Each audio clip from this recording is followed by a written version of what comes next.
Muito obrigado por estar conosco, é um prazer. Estamos aqui para falar de judô, para falar do Recreio da Juventude, principalmente para falar sobre o Marcelo Casanova, atleta paralímpico aqui de Caxias do Sul, que vai representar a cidade, a Serra, o Rio Grande do Sul e o Brasil nos Jogos em Paris. Comigo está o sensei Giovanni Cruz, que é simplesmente o formador, o idealizador, o desenvolvedor do Marcelo, como de resto do judô aqui em Caxias do Sul, na Serra Gaúcha. Eu falo com uma personalidade do judô, né, Giovanni? Seja muito bem-vindo, obrigado por atender nosso convite, tudo bem?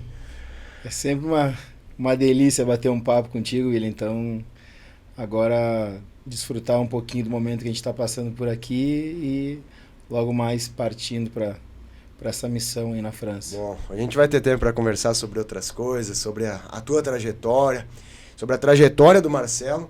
E podemos começar exatamente por aí, né? Por isso que tu falou, esse momento que estamos desfrutando, ou seja, de ter um atleta caxiense na Paralimpíada, que tem um atleta caxiense que vai para Paris, quer dizer, é o auge, né?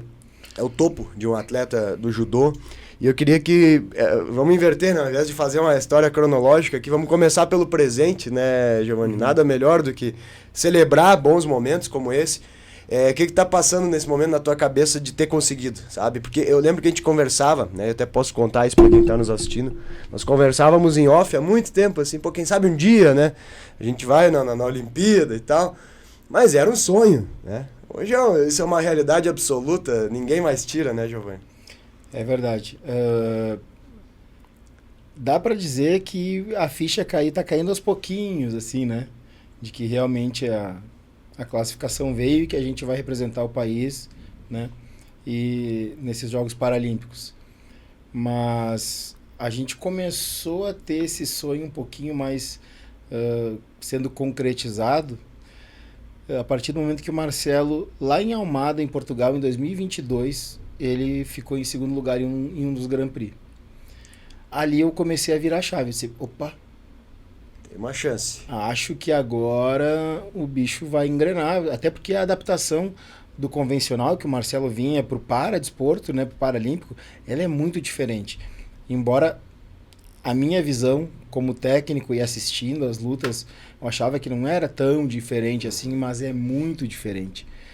Né? A forma de estudar, a forma de começar uma luta, a forma de tu conduzir essa luta. Essa luta, para te ter uma noção, uma luta normal de judô, ela tem a duração de 4 minutos. Sim. Né? Sim. Nesses 4 minutos tem o matê, que é o... Essa da Olimpíada tinha umas que durava 7 minutos. Tu vai ver que vai ser pior. É.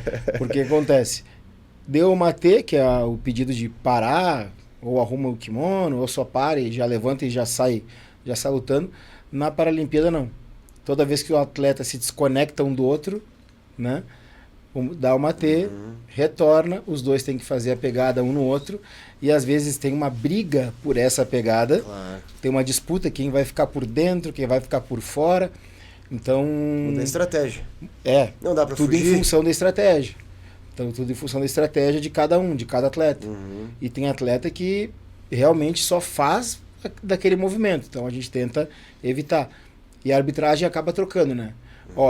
Nesse momento, nesse matê, tu vai ficar com a pegada. Entendi. No outro matê, o branco vai ficar, uma hora o azul, uma hora o branco, e assim vai se mutando, vai mudando. Isso deve ter exigido uma adaptação grande, né? No início, principalmente. Muito. A gente fez um trabalho principalmente de força com o Marcelo, né? Então, nós temos o nosso preparador físico, que é o Áquila, né? Então eu passei para ele as demandas da modalidade em si, né? O que a gente estava precisando, o que era mais importante, né? Então ele traçou um plano lá para o Marcelo, né? E sempre em contato com o pessoal de dentro da CBDV, né? E juntos, né? Eles monitorando o Marcelo para fazer com que o Marcelo se adaptasse de forma mais rápida e conquistasse bons resultados. E, Giovanni, mas, claro, a Olimpíada, Paralimpíada é um evento que por si só é diferente, é o auge e tudo. Mas essa trajetória que foi construída para que o Marcelo chegasse até lá, contou com várias dessas competições top, como se diz por aqui, né? Vocês andaram o mundo inteiro, rodaram essa Europa aí de norte a sul, de leste a oeste. Pan-americano também, né? Teve várias competições, teve no México, teve no Canadá, se não estou enganado. Foi no Chile, foi no Canadá também. Então, tem uma experiência já, né? Tem uma história construída para que chegasse a Paralimpíada. Isso tira um pouco também não da emoção, mas tira um pouco do quesito novidade, né? Não, isso com certeza. Com certeza, até porque a gente iniciou o nosso trabalho com o Marcelo dentro do judô paralímpico ali em 2021, né? Uhum. Então, para 2021 já teve uma competiçãozinha, aí foi evoluindo, aí teve Grand Prix, teve Pan-Americano, né? E aí já foi tirando aquele nervosismo, aquela ansiedade de como é que eu faço para em determinado momento da luta, né? Então, algumas coisas que a gente tinha de hábito do judô convencional teve que ser desfeito, ter que remontar tudo de novo, né? E eu imagino que até a própria rotina de uma competição, né? Vocês foram aprendendo como é que é a história da pesagem, da hospedagem, até os deslocamentos. Eu acho que isso é preocupante, assim, né? Preocupante no sentido de que tem que ter cuidado, né? Que horas que eu vou sair do hotel, né? Que horas que eu vou chegar no local da competição. Isso aí tudo é a estrada que ensina, né, Giovanni? Nesse caso, o Marcelo ele sempre vai acompanhado com a seleção brasileira. Uhum. E eu sou um anexo, vamos dizer assim, né? Sou um apêndice ali que tô sempre junto, né? E procurei rodar o maior número de competições junto com o Marcelo, né? Até aproveitar para agradecer o clube por ter me proporcionado isso de poder rodar Azerbaijão, Geórgia, esses países que não são tão convencionais assim. Um pouquinho mais longe. Né? Que é um pouquinho mais longe, até mesmo realizando um grande sonho que é estar no país do judô, que é o Japão, em Tóquio, pisar na primeira academia de judô lá. Então a gente teve experiências fantásticas. Aquela que o Alivani, agora eu vou me criar com o Alivani. Aquela que ele é reconhecido. Essa mesmo. Pronto, agora fecha parênteses. Essa mesmo. E aí a gente vai criando uma casquinha, né? Só que, mesmo assim, ele vai junto com a delegação. E quem toma ferro mesmo sou eu. Tu que sofre. Eu que sofro. Porque ele aí fica no hotel 7 estrelas. Ele tá lá com a delegação, todo mundo, né? Ele chega lá com a delegação, então não precisa ele se virar no inglês, né?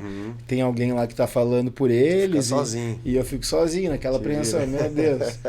Tu vai pros países aí, cara, que é muito tranquilo, né? É muito tranquilo tu passar.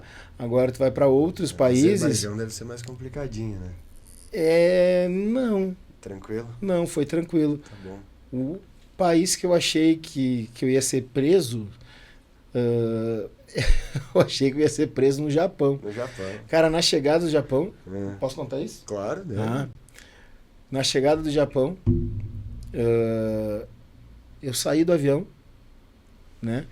Aqueles fusos tudo trocados já, não sabia se era dia, se era noite, já aqui. Cara, uma placa do meu tamanho, com o meu nome, né? E mandando eu me direcionar até um agente. O que eu fiz, né? Pronto, né? Daí eu comecei a olhar para os lados. Tá, sou eu, mas fui descendo as escadas e tudo mais. E aí eu parei de frente para uma outra placa de novo, que tinha descendo as escadas rolante. E tinha aquele troço gigante. Procurado e tinha uma setinha, Interpol, assim. E aí tinha uma setinha indicando para onde é que eu tinha que ir. Aí quando eu parei e olhei, daí o pessoal veio até mim. Daí eu olhei assim, cara, será que colocaram alguma coisa na minha mala? Não é possível. Não é possível. Vim até o Japão aqui. Não, minha mala simplesmente tinha sido extraviada. Ela tinha ido, em vez de ir para Tóquio, ela foi para São Francisco. Opa. E aí eu fiquei... Aí demorou 1 dia e meio pra mala chegar, mas de resto foi tudo certo. Que legal, né? Não fez nada errado. Aí tu disse, Não, tô aqui pelo judô. Daí os caras, não, então seja bem-vindo. Graças a Deus. O esporte é deles, né? Aliás, os brasileiros sofrem bastante com os japoneses, até porque foram eles que inventaram a história, né? Mais ou menos como o Japão jogar contra o Brasil no futebol. Mas e a história do Marcelo, hein, Giovanni? Conta um pouquinho. Eu acompanho o Marcelo desde quando ele literalmente disputava os campeonatos regionais, né? Mas vocês sempre acreditaram, principalmente tu, né, Giovanni? Sempre acreditou, porque eu lembro que a gente até falava sobre outros atletas que tu treinavas, né? As meninas, principalmente.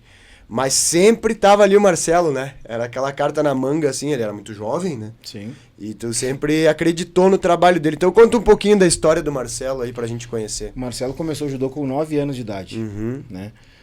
Até por intermédio do pai dele, que fazia judô, né? Há muito tempo atrás, seu Antônio. Doutor Antônio, perdão. E ele acabou assistindo às Olimpíadas de Londres em 2012. E aí, cara, A gente já era velho e o Marcelo era uma criança. Ele era uma criancinha ali. E ele se encantou pelo Baby. Pelo Baby. Que ainda está por aí. Agora aposentou, né? Agora, após essa Olimpíada aí, ele já anunciou que não vai seguir, pelo menos não tentar fazer outro ciclo olímpico. Mas, a partir dali, o Marcelo foi até o Recreio, começou, e logo ali, ele começou, acho que mais pro final do ano, de 2012, e ali ele já começou a se mostrar um cara que é muito competitivo, né? E ele fazia o judô contigo? Ou tinha outros Tinha outros professores. Que trabalhavam Tinha com outros professores. Então, ele não começou diretamente comigo. Porque eu pegava já a categoria um pouquinho mais acima, né? Vamos dizer, tem a base e tem a categoria que está começando a competir. Então, ali quando ele entrou para a parte de competição mesmo, aí foi comigo, né? Então, a gente via, ele era um menino gordinho, né? Não era tão alto. Então, ninguém dava um palito pro Marcelo, né? Ele comeu espinafre e virou um gigante. Só que com o tempo, cara, ele é um menino muito disciplinado, muito dedicado, né? Ele faltava treino muito pouco, né?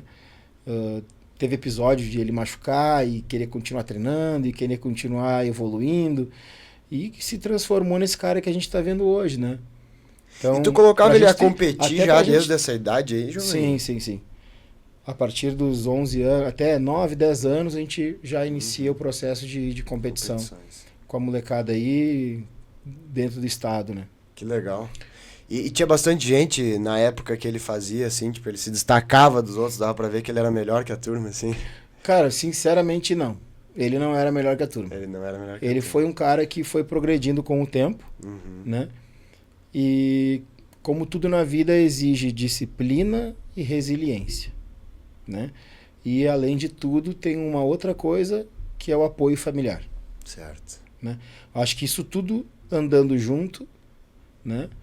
E tu aprendendo a fazer o teu judozinho ali, cara, e tem tudo pra dar certo. Ainda hoje eu li no pano de prato da minha mãe, tem escrito lá, né? A vitória cabe ao que mais persiste. É verdade. E é isso, né? No futebol tem muitos casos assim. Eu diria que 99% dos atletas que viraram profissionais, Giovanni, não eram as virtuoses nas categorias de base, pelo contrário. Às vezes eles foram reserva a vida toda na base, mas resistiram, persistiram, seguiram, e aí na hora da virada ali dos 18, 19 anos, aí sim se destacaram, né? E aí sim só sobrou eles, veja só. A gente tem até exemplo contrário lá no clube, né? Nós tínhamos atletas que, poxa... Tecnicamente superiores. Nossa, tecnicamente a gente sabia que aquele atleta tinha um potencial de ser atleta olímpico. Olímpico convencional, né? Diferente do Marcelo, que é paralímpico. E não quiseram dar sequência, por algum motivo ou outro. Não puderam. A preferência... foi por faculdade ou foi por outros caminhos, claro, né? E se entende, né, Giovanni? Porque o esporte requer uma série de renúncias, né? Uma série. Olha, eu entender a palavra atleta foi só depois que o Marcelo entrou para esse mundo. Que aí a gente vê o quanto que ele tem que renunciar de festinhas, né? Da própria família, né? Às vezes até de ficar em casa, né? Às vezes que não sabe, queria dormir, tem que treinar. Né? É verdade. Coisas pequenas, às vezes. Não é só abrir mão das coisas grandes, né? É abrir mão de pequenos confortos também, né? E ele vai abrir mão, né? A cada sim que tu diz para uma coisa, não para uma outra coisa. Então, ele diz sim que eu quero ser um atleta, ele vai dizer não para muitas outras coisas que ele teria, como uma pessoa normal poderia ter, mas ele não tem. Ele vai ter que ser restrito e disciplinado. Ele tá com 20 anos, né? Tá com 20. Um Vai guri, fazer cara. 21. Guri de 20 anos tem que abrir mão. Ele já abre mão da vida dele desde o quê? Desde os 16, 17, né? Desde os 17 anos. 17 anos, por aí. Então. Isso já é. Por isso que ele é atleta paralímpico, né? Por isso que chegou lá, né? Não tem como atingir esse ponto sem sofrer pelo menos uns 5, 6 anos. Vale né? lembrar que o Marcelo, antes de ser atleta paralímpico, ele chegou a figurar dentro dos atletas de categoria de seleção de base, né? Então, ele até estava com passagem comprada, tudo certo, para embarcar para a Croácia em um estágio que ia ter, né? Que ele tinha classificação para isso, né? E em 2020 a gente sabe o que aconteceu, né? Eu lembro das histórias de acompanhar o Marcelo em competições que não eram paralímpicas, por exemplo, lá em Itapecerica da Serra, lembra que teve um campeonato brasileiro? Era um brasileiro regional. Brasileiro regional, e o Marcelo se destacando, né? Normal, assim, como sempre foi, né? Desde que pelo menos que eu acompanho o Marcelo, ele sempre teve destaque. Tá, mas ô Giovanni, me conta, né? É muito assunto. Já descobrimos como é que tu encontrou o Marcelo, né? Como é que tu teve contato com o Marcelo lá desde o início. Mas eu quero saber como é que foi a tua história com o judô, né? Tu sonhou em ser um atleta olímpico de judô? Olha, eu comecei o judô com 7 anos para 8 anos de idade. Faz uns 15 anos já, então. Eu tô com, sei lá, 20? Então, faz tempo. Então, eu tinha o meu antigo sensei, Ceci Osvaldo, falecido já. Antes de mais nada, tu é natural de onde? De Caxias do Sul. Tu é caxiense mesmo. Caxias. E a minha tia ficava lá no bar Copacabana, na Júlio de Castilhos. Ficava lá e ela fazia o jogo do bicho. O jogo do bicho. Não sei se pode falar isso aqui, mas agora... Não, antigamente tinha, né? Hoje não existe mais, né? Tá bom. Não tem mais nada de contravenção hoje, né? E ele sempre ia lá, ia fazer a fezinha dele e tal, e me via lá. Olha só. E me via. Só que, cara, eu era moleque. Que minha mãe trabalhava e minha tia me cuidava. E eu tava lá, trepava em árvore, ia pra um lado, ia pro outro, não sei o quê. E ele assim, ó, é esse que eu quero. É esse que eu quero. E aí, rolou convite por parte dele e também de alguns amigos que moravam por próximos ali, ó, que já faziam judô, então o interesse ficou maior. Mas ele tinha uma academia? Era o recreio. Já no recreio. Ele era o sensei do recreio. Ou seja, tu estás no recreio da juventude desde a fundação, basicamente, do clube. Não é tanto, não é pra tanto. Mas eu comecei o judô ainda quando era lá embaixo, lá no... onde era o... Não, Cine... Como é que era o nome daquele lugar? Guarani? Não, é do lado do Juvenil lá. Do lado do Juvenil... Bem na praça. Sim. Bem na praça ali. Ainda tem, na esquina ali, tem a sede do Clube Juvenil. Tem a sede do Clube Juvenil. O Banrisul ali do outro lado da rua. Isso. Bom, perto do bar. 2 quadras. Pertinho. Bem pertinho. Então, como era caminho que ele fazia, transitava, foi ali que ele descobriu, né? Te encontrou na rua, literalmente. E descobriu ele na rua mesmo. E eu consegui, cara. E aí com 7 anos tu foi treinar e judô. Em pouquíssimo tempo ali, um pouquinho mais de 1 ano e 1 ano e 3 meses eu já me destacava, fui campeão brasileiro. Então, depois eu fui 3 vezes campeão brasileiro, né? E tricampeão de verdade. Essa vida de viajar, então, é desde os 7 anos. Não. Começou ali com 9, 10 anos que ali, legal. A gente já começa a viajar bastante, né? Então... E depois dali, eu cheguei até a classe sub-20 na época. Sim. Né? Hoje não existe, hoje é sub-21. Aí tu já tinha uma década de experiência como atleta. E ali eu já tinha acumulado alguns títulos, como os brasileiros, mais outros resultados de brasileiro que eu fiquei em 3º lugar. E 2020 acho que foi meu último ano de competidor, né? Que aí também foi um campeonato brasileiro em Fortaleza, uma competição importante. Porque ali estavam os melhores. Na época, na minha área, estava sempre o Rogério Sampaio, medalhista de ouro em 92. Era da tua categoria? Não, ele estava olhando, ele era olheiro para ver. Já estava mais velho. Tu é mais velho, tu é mais novo que o Rogério Sampaio. Sou mais novo. Então tu eu não é assisti tão o velho Rogério assim, Sampaio, né? Giovanni. Eu assisti o Rogério Sampaio, me emocionei. Ainda me lembro tudo, certinho. Eu lembro assim. do Rogério Sampaio, eu gostava, eu cheguei a assistir. E ali na contemporâneo. Na categoria sub-20 eu fiquei em terceiro nesse Campeonato Brasileiro, o que me qualificou para uma seletiva olímpica. Olha só. Né? Só que aí não se sabe lá, porque cargas d'água... Não rolou. Não. A seletiva aconteceu, mas eu não fui avisado. Enfim. Então, bateu na trave para a Olimpíada. Teve alguns empecilhos aí. Poderia ter tido a chance de competir, de buscar a vaga. Não, era bem difícil na época, eu teria que fazer um belo de um trabalho para conseguir chegar nos caras que estavam ali, né? Mas na época... Não tem zebra em judô? Tem muito. Pois é, daqui a pouco tu pega um cara que não fez um grande ciclo e ganha. Tem isso? Tem. A gente viu agora, né? A Mayra não passou da primeira fase. Mas a Mayra é uma questão que é... Já que esperado? A gente sabia que era muito difícil, porque ela não vinha ranqueando, ela deu né? azar também e ela pegou de cara... Na primeira, né? De cara ela pegou a número 1 do ranking, que se tornou campeã olímpica, né? Só pegar um parêntese aqui. Eu até comentei isso com o Ali, né, sobre o judô. É uma impressão minha. Que às vezes o cara que não é favorito, ele parece que compete melhor. Não sei se isso é uma regra, se é uma exceção, mas eu vejo assim que os caras chegam assim meio desacreditados numa Olimpíada, por exemplo, daqui a pouco o cara tá medalhando, assim. Tem isso, Giovanni, tu percebe? Cara, eu acho que... Tirando o Teddy Riner, que é favorito e ganha. O Teddy é favorito e ganha.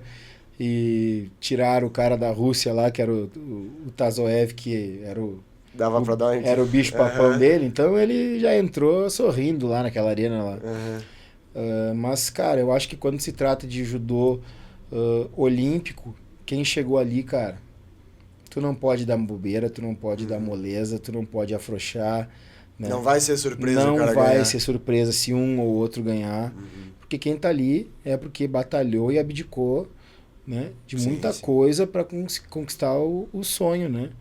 De chegar numa Olimpíada e quem sabe ser campeão. Eu até fico pensando, cara, é tão rápido, né? A luta do judô é tão rápida. Às vezes o cara tem a possibilidade de lutar só uma. Eu vi judocas que ficaram 5 segundos, né? O judô é uma coisa muito cruel, cara. É cruel, né? Tu imagina, tu fica 4 anos treinando e abrindo mão de tudo e tu toma um ipom em 4 segundos, Giovanni. Isso acontece, e bastante. Isso acontece bastante. E aí tem que saber lidar com a frustração, saber que vai ter que fazer um novo ciclo. Tem que ir lá dar entrevista pro repórter que vai perguntar qual é o sentimento. Você vai dizer, eu tô feliz aqui, acabei de perder. A pergunta é besta. Né? Qual é o sentimento, cara? Qual é o sentimento? Eu tô feliz demais, acabei de perder aqui. Isso aí é sacanagem, né? Tem muito, né?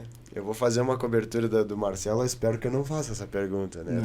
Tô me preparando para não perguntar não. Qual é o sentimento da vitória, né? Aí sim. O que como é que tu se sente com essa medalha de ouro, né? Como é que o Marcelo vai dizer, tô triste, eu tô lamentando, né? Não, espero não fazer essa pergunta. E nem perguntar qual é o tamanho da conquista. Porque daí o cara vai ter que medir a medalha, deixa eu ver aqui, uns 10 centímetros, né? Então, mas feito isso, tirando essas perguntas que o cara vai ter que responder quando perde ou quando ganha, eu tinha essa impressão que às vezes um cara que não é tão favorito, ele compete mais solto. Claro, ele luta mais solto por não carregar com ele favoritismo. Isso eu acho que até em qualquer esporte, né? Qualquer esporte isso acontece. Porque a gente teve, por exemplo, ali a japonesa Uta Abe, né? Que, cara... Casas de apostas estavam dando a odd para ela de 1.01, de tão favorita que ela era, né? E ela acabou perdendo. Não rolou. Caiu fora, entrou no desespero aquele total, né? Que berrava e o ginásio ficava escutando. Que coisa. E acontece, cara, não tem, quem tá ali não pode ratear. Ainda mais o judô, né? Que, cara, tem umas coisas, assim, pra gente que... Eu sempre gostei de judô, eu nunca pratiquei, mas eu era o cara que botava um roupão de banho e ia brincar com meu irmão em cima da cama de judô, né? Pra brincar depois de assistir, né, a luta. Eu gosto do esporte, né? Sim. E eu ficava enlouquecido, assim, cara, como que a luta muda, né? Por exemplo, agora a luta do Rafael, né? Que ele vai ao ataque.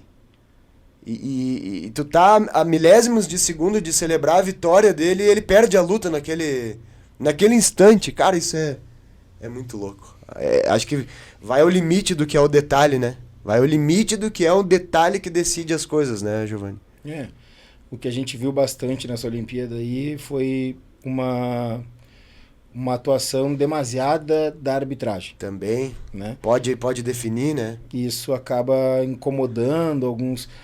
E não vou dizer que a arbitragem agiu de má fé ou não, mas existem algumas regras dentro do judô, né, que elas podem ser mudadas para aquele VAR ali tira o cara da concentração também, né, Giovanni? Tu fica esperando aquilo ali, né? A gente tenta trabalhar com isso também.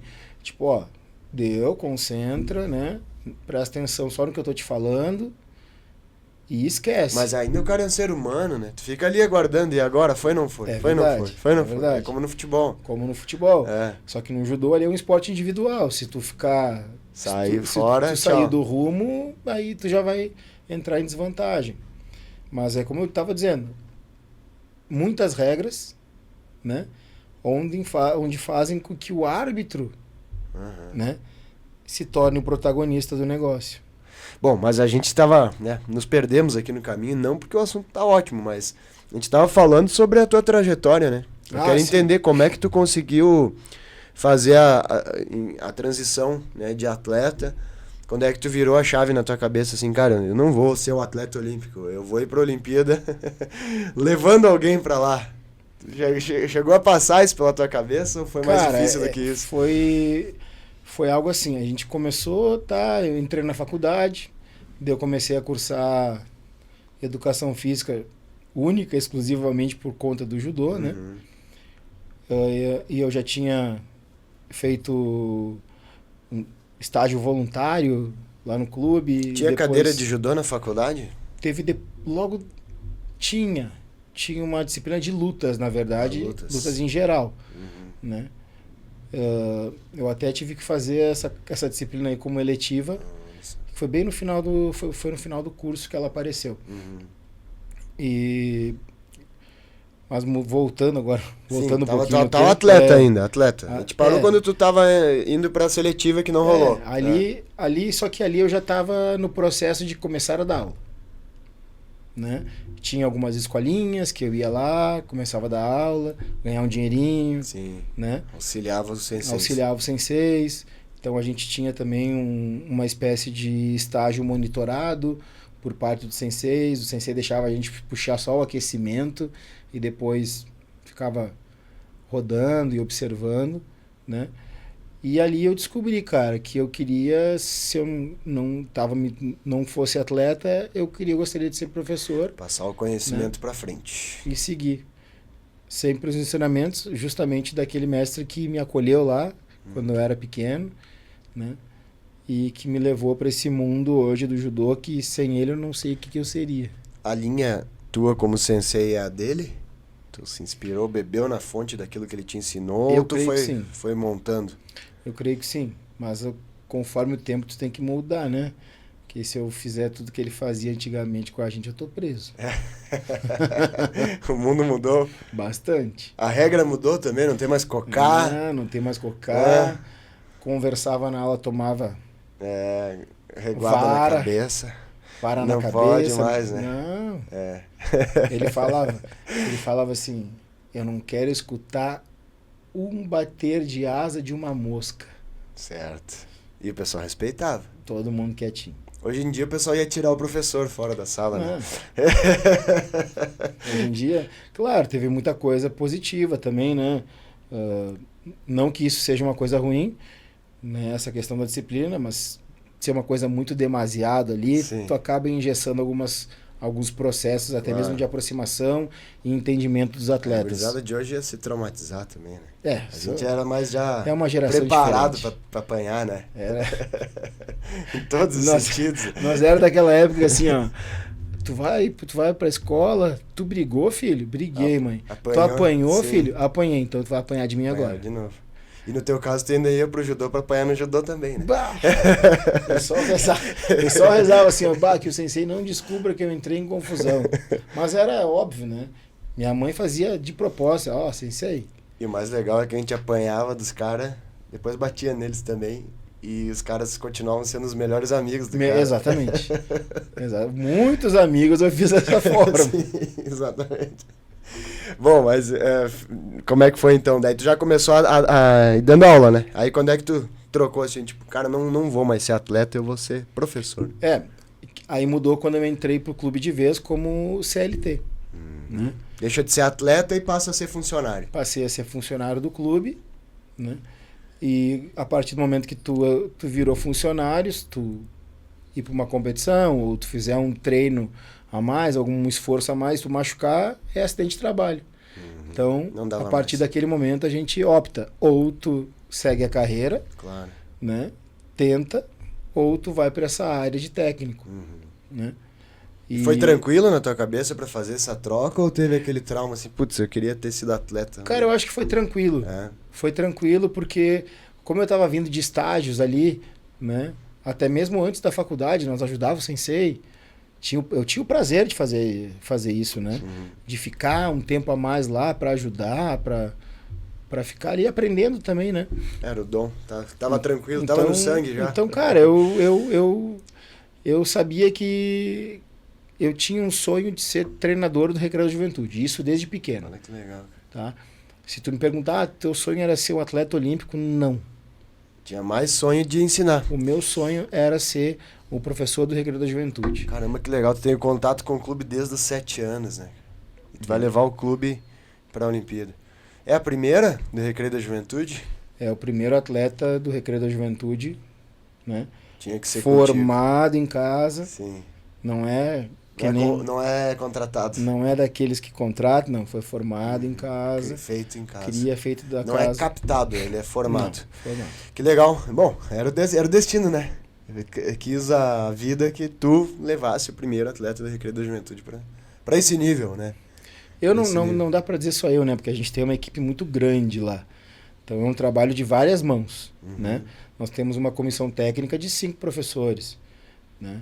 Então, cada professor ajuda de uma forma. O Áquila Roja tá lá faz muitos anos. O Áquila é uma peça fundamental nessa grande engrenagem que a gente tem aí, né? E ele é um baita professor, né? Ele já trabalhou em clubes de futebol também, sempre teve nesse alto rendimento. Assim. Sempre, trabalhou pesado. Ele é um cara que também tem uma linha parecida com a minha, em questão de disciplina e rigidez. Então, a gente conversa. Essa é uma marca do clube, né? Eu vejo que quase não todos os esportes andam na linha. Ah, sim. Né? Tem que ser, né? É esporte, né? Os valores que ele carrega. Que hoje a gente tem lá caráter formativo. Tu quer caráter formativo? Tu vai para um lado. Tu quer caráter competitivo? Tu vai para outro lado. No competitivo, tu sabe onde é que tu vai ser exigido. E aí? Meus colegas, não é uma crítica, mas eu fico muito bravo, Giovanni, quando eu vejo as pessoas não valorizando a derrota, mas minimizando a derrota. Porque eu sei que o atleta competitivo não tá feliz de perder. Ele não tá feliz. Uma coisa é tudo bem, valorizou, tu chegou na Olimpíada e tal, né? Mas naquele momento da derrota, o cara não quer ser parabenizado, Giovanni. Eu não parabenizo jamais um atleta que perdeu, porque eu tô falando com respeito. Se eu disser parabéns, Giovanni, que tu perdeu, tu vai querer me mandar para aquele lugar porque tu tava ali para ganhar. Tu cometeu algum erro. Sabe, eu vou te contar uma coisa. Muita gente fala isso. E eu fico pensando... Não, né? Já é uma conquista vocês estarem aí. Não fala isso. Eu queria ganhar. Não fala isso. Calma. Só Só me deseja boa sorte. Isso. Só me deseja boa sorte. Não vamos pensar pequeno. O atleta não gosta de perder. Não, Se ele gostasse de perder, não teria chegado ali. Essa é a questão. Com certeza. Ou se ele aceitasse a derrota. Então, eu vejo que, de fato, né? Tenho certeza que ali no Recreio da Juventude, como tu falou, esse caráter tá impresso nas pessoas, né? O valor de competir, de ganhar, de perder. A derrota tem o seu valor. Ela é horrível, né? O cara tem que sentir. Eu já vi um atleta de futebol americano dizendo que ele perdeu a final e ficou lá olhando o outro time fazer a festa. E ele foi muito criticado por isso. Os caras foram... O que tu quer olhar os outros dele? Ele disse, não, eu tô olhando. Eu quero olhar, eu quero saborear cada segundo dessa dor que eu tô sentindo. Eu quero ver os caras comemorarem na minha cara porque no ano que vem eu quero ganhar deles, né? Tu entende? Tipo, ele ele viveu ao máximo aquela derrota, aquela dor, no sentido de ganhar depois. Não é porque ele tá satisfeito que perdeu, é porque exatamente o contrário, é por estar extremamente insatisfeito porque perdeu. E a gente sabe, né? Na nossa vida, no judô, a gente mais perde do que vence, Uhum. né? Então, tem competições ali que a gente entra, não dá certo, vai pra outra, faltou um detalhezinho, vai pra outra, opa, Já vai melhorando. deu uma conquistada, tipo, e assim vai sendo construídas as coisas. A derrota ela serve pra te ensinar, né? Exatamente. Não cometer os mesmos erros, né? Mas Teve um nadador que respondeu uma vez, né? O repórter perguntou, como é que tu tá? Ele, tô feliz, fiquei em sexto, né? Tô felizão. Tava muito bravo, né? Porque ficou em sexto. Ele é óbvio, né, cara? Quem tá ali por um sonho, né? E aquele que fala, não, eu tô feliz só por chegar aqui. Não, cara, depois que tu chegou, meu amigo, tu tá mirando lá em cima. Isso até depois de uns 15 dias, um mês. Talvez seja história pra contar, né? Olha, eu fui atleta olímpico, mas naquele momento tu não tava ali pra ser atleta olímpico. Não. Né? Tava ali pra ganhar dos caras. Não, cara, tu é um atleta olímpico, se tu chegou aqui é porque tu tem méritos e tu vai conseguir disputar de igual para igual com os teus oponentes, né? Voltamos para os dias de hoje. Eu imagino que tu esteja trabalhando isso com o Marcelo nesse momento, né? Que é um momento de preparação. Esteja exatamente tomando todos os cuidados para que ele possa competir e não simplesmente participar da Paralimpíada, né? A gente está fazendo um trabalho bem intenso, né? As cortininhas fechadas, não deixa ninguém ver. Blindadinho. Deixar ele bem blindado. Uhum. Essa semana aqui foi uma semana que a gente fez trabalho de análise de vídeo e através da análise de vídeo a gente conseguiu, né, informações de luta, não que a gente já não conhecia, mas foi pegando como se fosse frame a frame, né, para ir analisando como ele anda, como ele faz, como ele pega, como ele erra, como ele acerta, né? Então, para começar a colocar em prática, e a gente foi fazendo isso semana passada, essa semana, né? Até hoje foi o nosso último treino, meu com o Marcelo, né? Agora eu só vejo ele lá na França. O Marcelo vai treinar em São Paulo primeiro? Não, o Marcelo ele vai direto a São Paulo, vai a São Paulo, e de São Paulo eles já vão a Troyes. Já vai ficar, né, lá se adaptando até pelo calor. Daí vai fazer a aclimatação lá em Troyes, do dia 20 a 28, né? E 28 ele vai para a Vila Olímpica, né? Onde, sim, são feitos treinamentos, mas são é uma 10 coisa... dias na Vila Olímpica. Exatamente. São feitos treinamentos, mas são treinamentos mais tranquilos, né? É igual estudar para vestibular. Quando chegou em cima ali não adianta mais. Não tem muito o que fazer, cara. Só manutenção. É manutenção, porque daqui um pouco ali o cara... Tu exige demais dele, tu quebra toda a periodização que é feita pelo atleta, né? A periodização que é feita pela comissão, e aí onde ele tem que estar no auge, ele não tá. Sim, pode cansar também, exatamente, né? Tu trabalha com esse conceito de periodizar, e qual é a tua linha de treinos? Tu buscou isso de algum lugar ou foi tu que desenvolveu? Não, cara, a gente tinha antigamente os cursos de capacitação para treinadores da CBJ, né? Da Confederação Brasileira de Judô, e num desses processos eu acabei sendo contemplado, né? Juntamente com o sensei lá do Grêmio Náutico União. Fomos os únicos 2 técnicos do Rio Grande do Sul a participar desse... E ali a gente viu como é importante a gente fazer essa periodização, né? Quando é semana de choque, quando é semana que a gente vai ter que dar uma segurada um pouquinho mais, né? Quando a gente vai ter que aumentar a intensidade, diminuir o volume. No judô tem isso, mas no futebol foram os portugueses que criaram a periodização de treinos, né? De estabelecer uma rotina ao longo de um mês ou ao longo de uma semana, assim. É que no judô é muito difícil fazer isso com um grande grupo. Porque no judô a gente tem o quê? Tem o sub-13, o sub-15, o sub-18, o sub-21, o adulto, né? Tem todas essas classes, e todas essas classes, elas lutam no mesmo dia. Sim, sim, sim. Né? Não dá tempo. E como é que tu faz pra estabelecer uma rotina, assim? Porque o cara é um só, né? E o corpo dele enfim, é um instrumento ali de trabalho. Uma carga máxima de treino para um judoca, assim, Giovanni, num dia. A gente está, inclusive com o Marcelo, a gente está fazendo trabalho não só com o Marcelo, mas com grande parte da nossa molecada, são 2 turnos. Né? Consegue trabalhar 2 turnos. 2 turnos. Que é o turno da tarde e o turno da noite. Né? No caso do Marcelo, o Marcelo faz trabalho de 3 até 4 turnos de vez em quando. Caramba, é o dia Né? todo. Tá, Então, mas e os trabalhos são mais diferentes. curtos ou mais longos? Porque daí não é comigo, vamos lá. Ele, na parte da manhã, tem dias que ele está indo para o jiu-jitsu, né? Para aprimorar a parte de chão dele, Solo. né? A parte de solo, ó, tá por dentro, ele. Sim, eu assisto judô de vez em quando, só nas Olimpíadas. Aprimorar a parte de solo dele, até porque o francês, esse cara aí, ele é um exímio lutador de chão. Todas as vezes que o Marcelo perdeu para ele, perdeu no chão. Então, cara, chega, né? Vamos aprender chão, porque... Porque as derrotas ensinam, e acabamos de falar sobre isso. Exatamente. Então,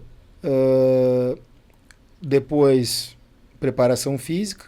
Depois, o treinamento técnico comigo, né? E à noite, é um treinamento de randori, que a gente chama, né? Que é o treinamento como se fosse um coletivo do futebol. Né? Aí vai no limite. Aí vai. Intensidade alta. Altíssima. Então ali tu vê, ele tem dias que ele faz 1, 2, 3, 4 treinos. Caramba. É pra moer, é forte. 4 treinos. Forte, é mais do que outros esportes aí. Os caras trabalham mais, né? Sensacional. E só pra gente fechar, Giovanni, o que já tem de... E aqui entra o nosso trabalho também. E até quero agradecer a ti, a todos que permitem que a gente possa acompanhar e divulgar. Porque agora vem outro tipo de fruto, que é plantar no coração da gurizada a ideia de seguir o Marcelo, de quem sabe chegar na Olimpíada, na Paralimpíada também, que foi o que te formou, né, de se inspirar em outros, foi o que formou o Marcelo, de se inspirar no Baby, e agora vai ter a gurizada que vai se inspirar no Marcelo, né? Ah, com certeza, cara. Como é que já tá isso aí dentro do clube, por exemplo, que tu vê diretamente isso acontecendo? Dentro do clube... que como a gente mora perto, teoricamente, tem vezes que ele vai de carro comigo, né? Eu levo ele para casa, ou, né? Ou a gente tá ali andando pelo clube. Cara, as crianças não podem ver o Marcelo, que querem tirar foto. Que legal. Né? Nem fazem judô, né? Mas a molecada que faz judô, lá tem uma espécie de totem dele lá, que o pessoal do clube mandou fazer. Eu vi que tem até na entrada, na portaria, É. tem um outdoor. Isso aí. O Marcelo gigantesco. Isso. O homem já é grande, agora no outdoor ele fica maior ainda. E aí... No Alfredo Jaconi ele faz sucesso, Marcelo. Exatamente. Ele tá indo lá, a gurizada tá lá pedindo autógrafo. Eu ia te falar. E até ele postou recentemente, e eu disse, cara, esse menino aí fez judô comigo lá na minha academia, né? Que além do recreio tem a minha academia, que é o Okami. Ele fazia judô lá no Okami. Que legal. Né? E em função das Olimpíadas, né? Que o Brasil obteve um resultado bom, e também em função de ter um atleta caxiense participando agora de uma Paralimpíada, né? A gente está percebendo, tanto lá na Okami quanto no recreio, a grande procura, né? por nossa modalidade. Né? E a molecada que treina com o Marcelo, que serve de sparring para ele ali, né? Que a gente tenta mandar bater, mas não consegue. Não consegue. Não tem como. Eles também se inspiram muito, cara. E toda vez que eu chamo, ó, hoje tu vem, tá horário pra treinar com o Marcelo. Cara, eles estão lá assim, ó, babando. Claro. Pô, é uma honra, né? Estão babando. É uma honra apanhar do Marcelo. Marcelo, o dia que o... Às vezes eles conseguem tirar umas E casquinhas. o Marcelo tá gigantesco, cara. O dia da apresentação do Nenê no Juventude, o Marcelo, troquei uma ideia com o Marcelo e foi lá pegar o autógrafo do Nenê. Eu disse, cara, o Marcelo tá gigantesco, eu conhecia ele. Tu mesmo falou que ele era pequenininho, magrinho, mas o homem... Gordinho. Gordinho. Era gordinho, era fofinho. O homem tá gigantesco e forte, né? Que legal. Tá forte. Atleta, né? E vai outras ainda, né? Eu acredito que sim. Eu acredito que sim. Depende muito dele também, né? De querer participar, mas vamos primeiro pensar nessa. Isso, é bom, né? Vamos ficar focado nessa e depois a gente pensa no próximo. Quero dizer passo. que eu vou ter o privilégio de estar... Acho que vou ter o privilégio, pelo menos de te ver, eu vou ter o privilégio de te ver como é que vai ser o teu comportamento ao longo da luta. O bom é que tu pode falar com o Marcelo durante a luta, porque tu vai estar na arquibancada. Mas no judô paralímpico é diferente. O técnico ele pode falar o tempo inteiro com o Pode atleta. falar. Bom, Pode. então beleza, essa é uma diferença importante, né? Pode. Que ali na Olimpíada tem só alguns momentos, né? Que o cara... É só no momento que o árbitro paralisa a luta que o técnico pode estar instruindo seu atleta. Já na Paralimpíada não. Tá liberado. É o tempo todo. E Vai estar por ali também, vai estar ajudando ele. ah, não. Cara, se tu pegar as gravações ali das competições dele, cara, cada grito que eu Tá dou só que tu depois ali. eu pensei, como é que eu Eu faço fiz essas isso? coisas, cara? Encosta os fios na hora. Meu Deus. Não, mas se nós ganhar, nós vamos montar naquele homem cavalo que tem lá dentro daquele ginásio lá, tu viu que tem um monumento? Não, eu já lá. falei, vamos atirar naquele cena lá. Ah, pode ser também. Vai ficar limpo. Claro, claro. Giovanni, foi muito legal, né, conversar sobre isso.